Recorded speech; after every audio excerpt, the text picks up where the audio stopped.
लेने चढ़ा हुआ, मैं चल नहीं सकता तो मुझे कौन नौकरी देगा। गवर्नमेंट ने भी रिलीफ दिया है 3200 रुपया। मेरा प्रेशर का दवाई का पता आता है 350 रुपये का।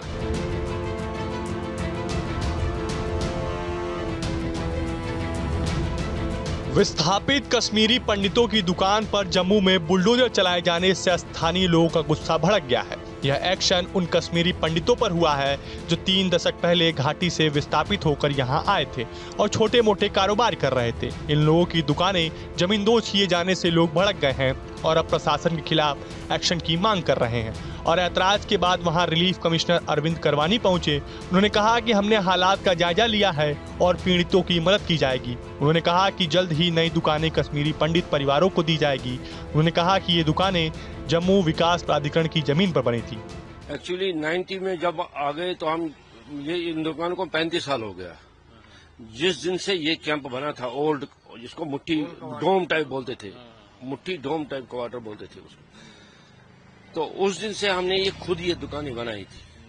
उस टाइम के कमिश्नर ने भी सपोर्ट किया था, बोला अपना रोजी रोटी चलाने के लिए आप अपना सर्वाइव करने के लिए चलाओ जी। फिर हमने छोटी, किसी ने 4x8 की, 4x6 की छोटी छोटी अपनी दुकानें बनाए थे, तो ये मतलब हमारा गुजारा चल रहा था। अभी तक इस दुकानें हमारे बच्चे पढ़ाए, दवाई किसी के घर में बीमार था, किसी के घर में कुछ शादी थी, मतलब कईयों ने शादी इस दुकान पर की। ये पता नहीं कल नहीं परसों कुछ आफत आ गई जेडीए की तरफ से, without any notice, without any चीज दुकान खाली करो। यहाँ पर शॉपिंग कॉम्प्लेक्स बनाने के लिए टेंडर जारी किया गया है और जल्द ही यहाँ 10 दुकानें बनाई जाएंगी। इन दुकानों को कश्मीरी पंडित परिवारों को दिया जाएगा। अधिकारियों ने कहा कि दुकान हटाए जाने पर हो रहा विरोध गलत है क्योंकि कश्मीरी पंडितों से इसे मंजूरी ली गई थी। रिलीफ कमिश्नर ने कहा कि इन लोगों को 3 महीने का समय दिया गया था। इन लोगों ने दुकान को खुद नहीं हटाया तो फिर प्राधिकरण की ओर से एक्शन लिया गया। हालांकि इस मामले में राजनीतिक रंग ले ली है। ये सारा ये हैंडीकैप्ड बेचारा, ये देखो सर, हैंडीकैप्ड बेचारा ये कहाँ करे। मैं जब कश्मीर से आया मैं जवान था, आज मैं बूढ़ा हूँ, मेरा लेने चढ़ा हुआ, मैं चल नहीं सकता तो मुझे कौन नौकरी देगा।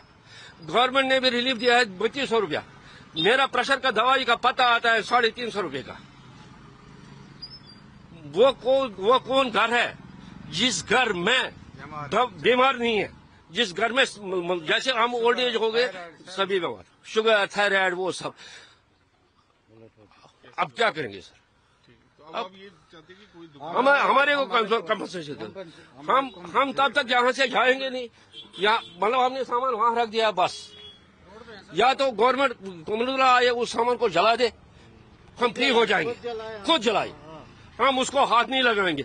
आज हमारे घरों में सब्जी नहीं बन रही है सर, क्योंकि हमारा डेली का रूटीन था, दुकान में 10 रुपए आते थे, हम सब्जी लाते थे। हमारे बच्चे आते हैं, परसों एक का बच्चा आ गया, इसका बच्चा आ गया, वो बोलता है डैडी मुझे खिलाना कुरकुरे। ये कहाँ से लाएगा कुरकुरे? 10 रुपए कहाँ से लाएगा? उसके कुरकुरे का ढेर हो गया वहाँ पर। भाजपा, पीडीपी समेत कई पार्टियां, कश्मीरी पंडित संगठनों ने भी आलोचना की है। इन संगठनों का कहना है कि जल्द ही नई दुकानें बनाकर दी जाए ताकि कश्मीरी पंडित परिवारों की आजीविका प्रभावित न हो सके। उमर अब्दुल्ला सरकार पर हमला बोलते हुए कश्मीरी पंडित दुकानदार कुलदीप किसरू ने कहा कि हमें बेहतर सुविधा या आर्थिक मदद देने की बजाय यह सरकार हमारी दुकानों पर बुलडोजर चलाकर आजीविका का सहारा भी छीन रही है। एक अन्य दुकानदार ने कहा कि हम तो इन दुकानों के भरोसे ही थे। कुछ नहीं सर, 1 घंटा पहले आए थे, खाली करो खाली, उधर से बुलडोजर आए गए, नीचे से तोड़ फोड़ कर लाए थे। आधा सामान उधर ही रह गया था हमारा, आधा निकाल दी। तो ये कब से आप चला रहे थे? ये साल ये जब से माइग्रेशन हुई, हाँ तकरीबन 35 साल करीब हो गए। अब कैसे हम परिवार का भरण पोषण कर सकेंगे? वहीं उन्होंने कहा कि हमारी एलजी और सीएम साहब से अपील है कि मामले में दखल दें। एक अन्य दुकानदार ने कहा कि यह तो गुंडागर्दी है, हमें कोई नोटिस नहीं दिया गया और अचानक ही इस तरह दुकानों को ढहा दिया गया। वहीं कश्मीरी पंडित के एक नेता ने कहा कि रिलीफ डिपार्टमेंट दुकानें तैयार करा रहा है, इसलिए एक्शन करने में कुछ देरी करनी चाहिए ताकि नई दुकानों में शिफ्ट होने का वक्त मिले। अब सवाल है कि नई दुकानें मिलने तक ये लोग कैसे अपना बिजनेस कर सकेंगे। पीडीपी चीफ महबूबा मुफ्ती ने भी इस पूरे मामले में ट्वीट कर उमर अब्दुल्ला से एक्शन की अपील की है। फिलहाल आपको हमारा वीडियो कैसा लगा हमें कमेंट बॉक्स में जरूर बताएं। देश और दुनिया की तमाम और यूपी उत्तराखंड की हर छोटी बड़ी खबर के लिए न्यूज स्टेट चैनल को सब्सक्राइब करना ना भूलें। न्यूज नेशन अब व्हाट्सएप पर खबरों की ताजा अपडेट के लिए न्यूज नेशन के इस क्यूआर कोड को स्कैन करें